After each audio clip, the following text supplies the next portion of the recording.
definitely seen in the last year or two a lean towards something new, which is quite interesting. And speaking of labels, we could virtually label all of this pathology or dis-ease or disorder, as you said, fear. Mm. We're growing up. You mentioned your son, beautiful story there of playing football and so on, and then feeling, I can't do this. I think it must be terrifying. And I think to get through anything like that with the mind of a 12-year-old, you're going to be scared to death. The monsters are not even in the closet, they're inside. And I think then it necessitates us taking on these personalities, Yeah. or masks, and then we're either going to be acting out, we're going to be crying for help in a certain way, we're going to be internalizing, restricting food, whatever we're going to do to try and express this fear. And so beyond labels is seems to be a theme that we're having here today. Yeah. Yeah, totally. And I think that's it. Fear is huge. And I think what happens is then depending on the family, the family, how you work, no, and, obviously in so many families, there's huge amounts of love and will to support and uphold each other and everything. But sometimes, I can look back and I can see how definitely there were lots of small moments of not understanding, or in the busyness and the whatever of life, you're going along and you're expecting them to just get their act together, just do it, come on. I mean, so and so's doing it, so and so's doing it, and just kind of thing in your head, like, why is this so difficult? And of course, then the challenging behavior comes in, the sort of defense. I'm not doing it because they're just, and I can really see that now, like, oh, hang on, I think we were expecting things that actually he really, really, he just couldn't really do. It just, that kind of level of organization and ability to kind of get things sorted just wasn't at all within his capacity at that time, Yeah. to the level we were expecting. And I think, it's a learning. And the great thing is that now we're able to have those conversations. I mean, that's part of the healing. And, we can say, God, hey, probably was expecting those sort of things. And now I can understand. And, there's a lot of love and communication in it. Um, Mm. but I think, as you say, I mean, I think, so what is it? It's about learning our different. It's about really looking at each of us as individuals and each of us as and our children, and being able to have the time. And we don't live in a society or a culture anymore that has time. We're all so frantic and also busy, generally, that I think all our Mm. nervous systems are ramped up to the hilt. We're, in overload. All of us are in kind of some degree of overload and overwhelm. And so I think, there is this level of just basically people are just more, their cortisol's running high. There's a lot of fear. There's a lot of demand.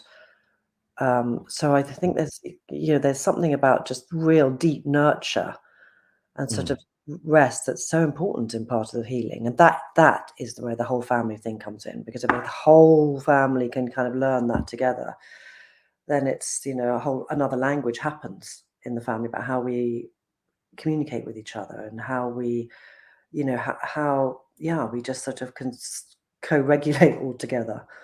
Mm. That's so wonderfully said, because I think, people, we express and communicate. We're always communicating, of course, even when we're isolating. But we express, our fears to one another and tend to go down slippery slopes really fast. And where one is confused and fearful and afraid and judgmental and Yeah. all these sorts of things, that tends to spread like a disease. Mm. So essentially, you're saying the words we use is, it's love and nurturing that you mentioned, that really does start to turn things around in a family. Yeah. Um, mm, Yeah. mm, I mean, really, I think that, I mean, that's what I think, love and forgiveness. I think, because there's so much as a parent, you can spend, and I can still, I definitely can still hear myself going down those roads at times.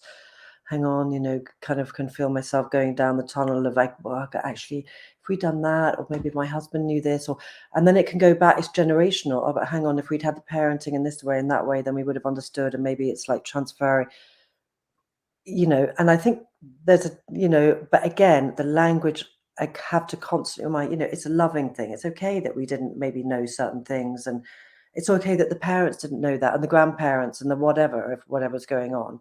So I think it's like a deep intergenerational, sometimes, love and forgiveness, that actually everyone was somehow doing their best. And then it's tricky when you sometimes feel that maybe there was somebody in the past, and I've seen this quite a bit, where they weren't doing they were deemed not to be somebody to doing their best, or they were feeling.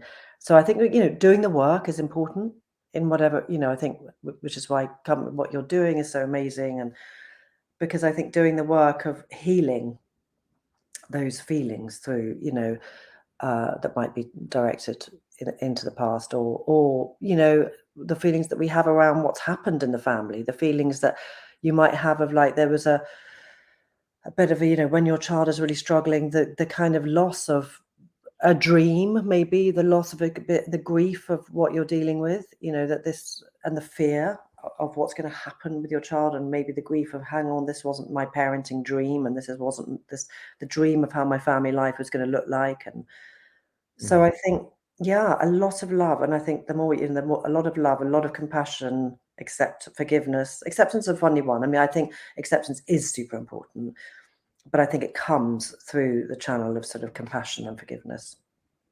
Yeah. So we're speaking about compassion, and I think one of the first things to go with any kind of fear, this isn't what I expected, which makes me think of that quote, if you want to make God laugh, tell her your plans. Yeah. And we never expect life to go the way it does. Of course, it's the Mm, twists and turns, which is unbelievable. mm, But I think one of the first things to go is empathy. A lot of people who come in, regardless of age, especially the adolescents, of course, they come in and they say, look, my son or daughter is incredibly bright. And I tend to see that. I tend to see that straight away. It's almost as if we're tempted to think that people with little elevated intelligence suffer more, but we might be misled. And then we always find on the back of that the empathy is really, really low. It's, when you're in survival, there's no room for empathy. There's no room for compassion, forgiveness. It's about getting through the day, and we can't get there. So when we stop that, IQ is always calculating and trying to fix problems, which I don't think the mind can fix, mm, for your son or anyone else. You just can't do it. And the way back is again, it's love, it's empathy, it's gratitude, and all of these things. These emotions are very, very powerful as compared to our judgments, our perfectionism, our codependence. Um, and that begs the question: is this how, without language, is this how we're curing people today? I I mean, love. I really think I mean, I think it's a huge thing. And we look at how much, the work of Bessel van der Kolk, the whole um, somatic body movements, um, kind of knowledge has developed over the last few years. Mm, Because I think, I mean, I always say sometimes, the way back home is through the heart. mm, Because actually, you know, I see so many people, and myself included, when I can get into that place, when I speed up, and lots going on, and maybe I've got something to work out, or I'm feeling uncomfortable about something, and then I'm trying to work it out in my head. I'm trying to deal with my overthinking by overthinking. mm. And, never, I mean, it's just, it's never going to work. It's No. just, so it's that. And the minute because I mean, obviously, I teach yoga, and the sort of body practices. And for me, 100%, I get onto my mat, I get onto the ground. I mean, I can literally get my body on the ground. And that simple act now, because I've done it for years, is just immediate. It's like, I just it just stops. I stop, the head just stops. I'm like, I could just feel my entire being exhaling. Yeah. And it's just dropped away, and suddenly the answers come, and all that becomes this, just, it's a default. It was an old coping pattern. It was an old, from just elevated cortisol, years of elevated cortisol, and that was the way I tried to work it out, probably because I was sort of slightly conditioned like that. Of course, I had super loving mum and stepdad and parents, but everyone, if there was a problem, we tried to talk about it, and work it out, just work it out, and sometimes actually what's happening inside is just that you just wanted to be held and taught to just cut to just decompress, because I think when you can really learn that rest, and especially now, my God, I mean, this is a whole nother level with all our social media and our phones, and these kids are just, there's no, so I think letting go is really hard for a lot of, younger people, much more so, even more so than it was for our generation. So I do think it is um, through the heart. And I think the other thing is I use quite a lot is poetry, music, sound. There are all these ways to just bypass um, the mental state. The overthinking, the tend for the brain to take over and get to the heart. Because then, I mean, one of the greatest things I ever did in in my own therapeutic journey was actually dance movement. When I was at Mm. a stage in my life in my early 30s, when I was really struggling, I was encouraged to do some dance movement, and it was unbelievable in the ability for me to process and the liberation I could. It was incredibly powerful. Mm.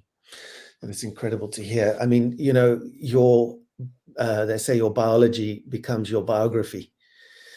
And it's that body, we call it a body, heart, mind Mm, today. And the body, of course, that's where we store our trauma. Arguably, that's where all our memories are stored, and so on and so forth. And it really is the physiological, the first thing we try and change when people come in. I don't think we stand a chance with that racing mind at first. But if we can slow the body into that flow, and even for a second and then a minute at a time, mm, we see them entering into that state that you spoke of there, faster and faster and faster.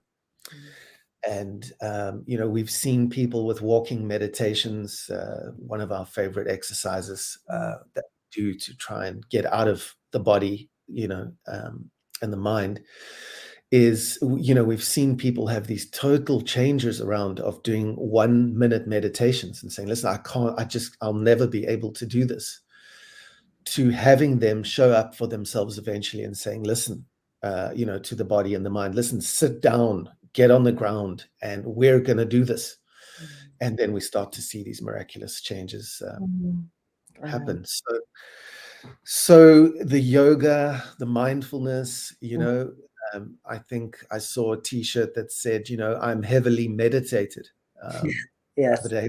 That was pretty good. So good, so good. And it's so true. And I think nature as well. I mean, I think your location is amazing. Being by the sea, I think nature, is so profound. Mm, Again, and walking. I mean, I just think you cannot underestimate walking. I mean, my son, when he left treatment, decided he wanted to go and have a journey somewhere. He wanted to do something. He wanted to go, and he said, "I want to walk." And so then he did a 850-kilometer walk.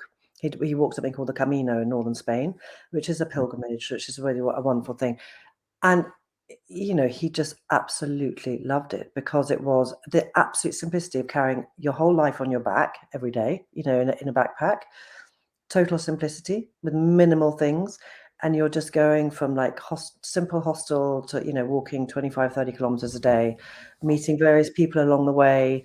I mean, this is the way. I mean, I think really this, and practical, obviously, and it's interesting what you're talking about, the bright, like, people coming in, and this kind of idea that a lot of these kids are very bright, or it could be adults who are also seeking help and treatment for things. But I think there is some, whether it's bright, whether you could term it as bright or whatever you term it, but whatever happens, there's a very, very highly active, overactive brain, I think, in a lot of this situation. And whether that's again conditioning, because that's how they've grown up to try and work stuff out, is purely through the mind.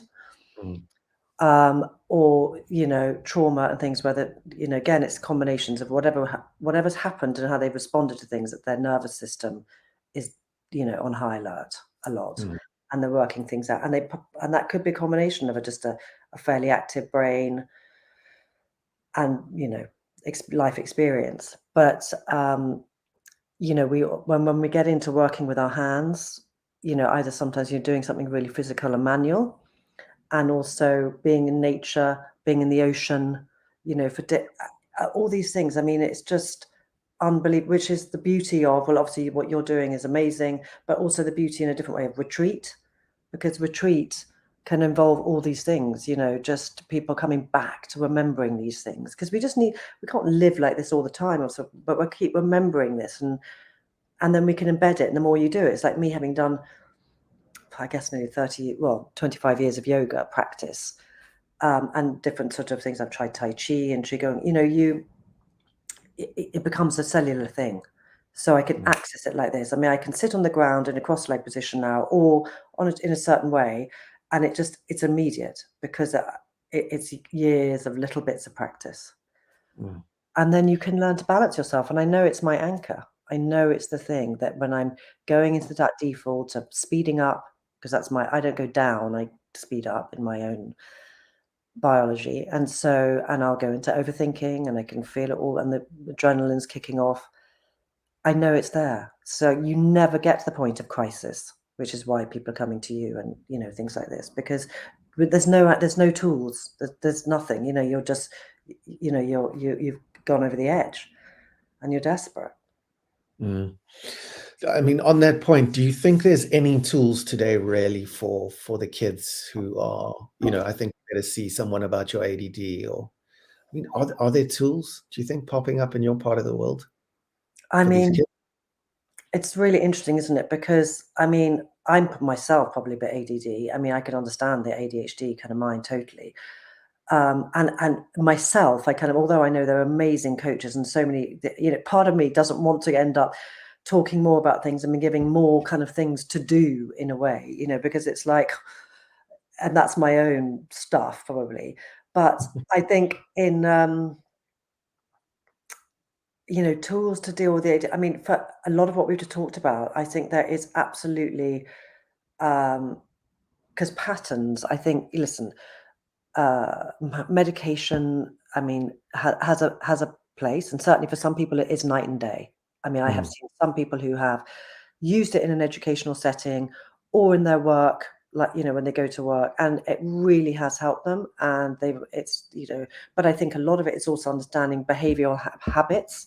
So I think, you yeah. can be supported behaviorally, but I do think some kind of key to have a kind of some kind of exercise, which is probably, um, cardiovascular to some degree, because I think you need that endorphin thing.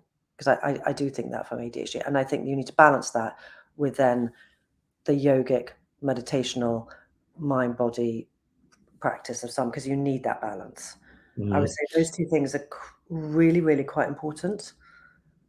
You know. It it seems that, you mentioned Qigong, yoga, a couple of these things, walking meditations. It seems that it doesn't really matter which one you choose. You just got to choose one Mm. and practice, practice. Yeah, yeah. Um, another thing is, just by observation, we obviously get people from all over the world, and they come in wrapped up virtually in a lot of clothing. Being in South Africa, we've got this wonderful climate. We're always on the beach or in the forest, Mm, and people arrive, and it's shoes on, long pants, mm, sweaters, jerseys, this scarf, whatever it is, and you just notice these layers peeling off, and you think, wow, that's a metaphor for what's going on inside. And they start to touch the elements, they start to feel that water, the sand. mm, Um, we light candles and incense and silly little things, and some people, they've never done it. That's for people over there, of course. Um, so getting in touch. I mean, some people are jumping in cold showers and saying, "Listen, this is curing my bipolar disorder." And the science is starting to back that. along with people like Wim Hof and so on today. But it seems, I said before once to you that there seems to be many ways to skin a cat.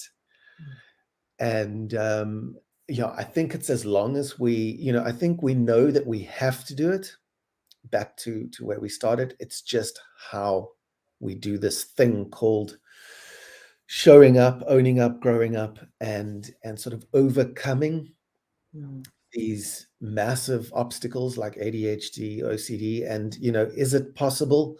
We don't have to guess.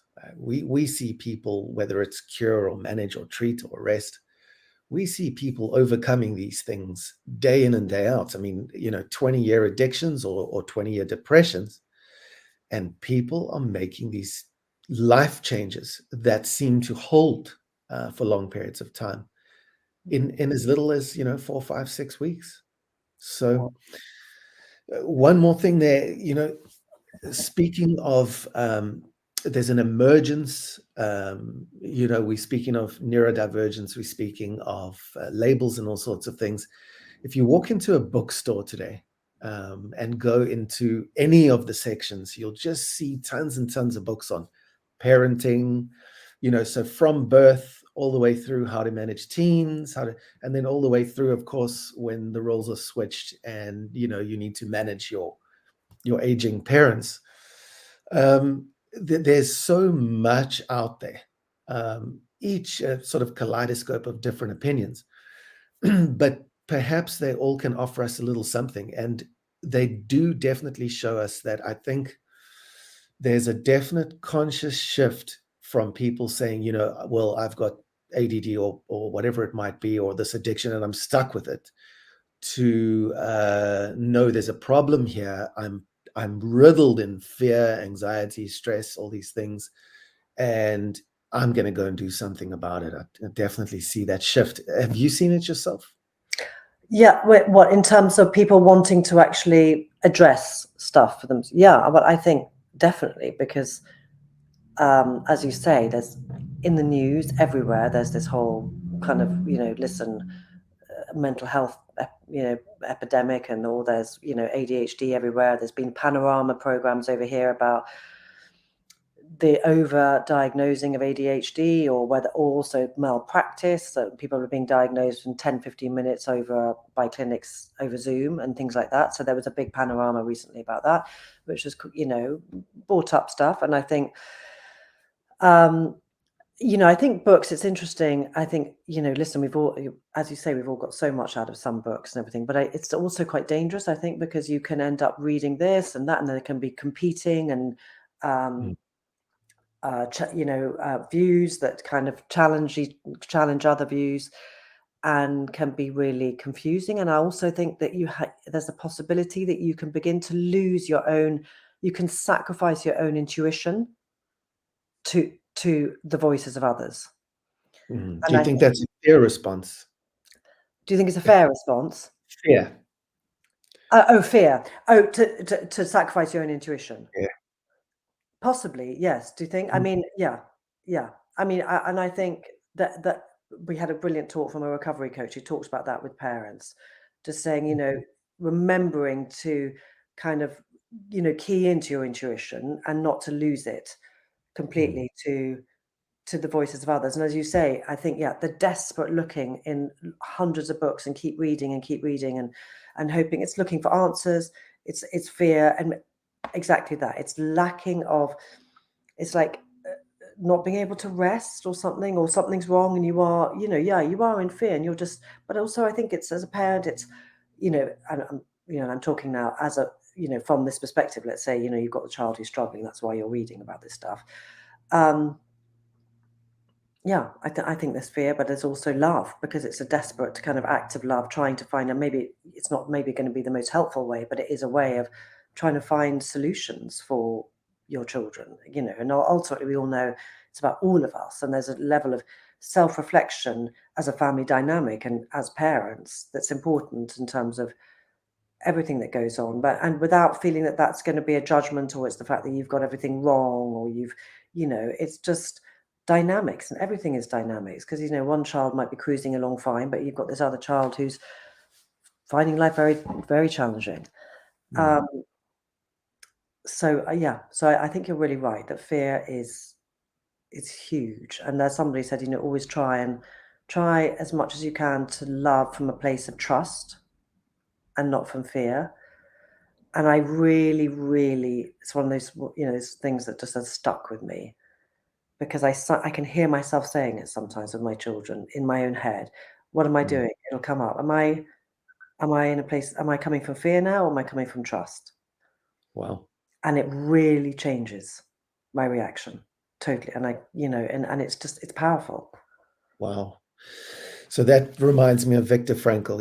It's we've got one poster pinned up on the wall. Of course, no one understands it, but it's from Viktor Frankl, and it says, "In between stimulus and response, there's a space." And I think that space really has come up a lot today. And Mm, the yoga and the walks and mm, the nature, it's finding that space again from this obsessive mind and this compulsive body.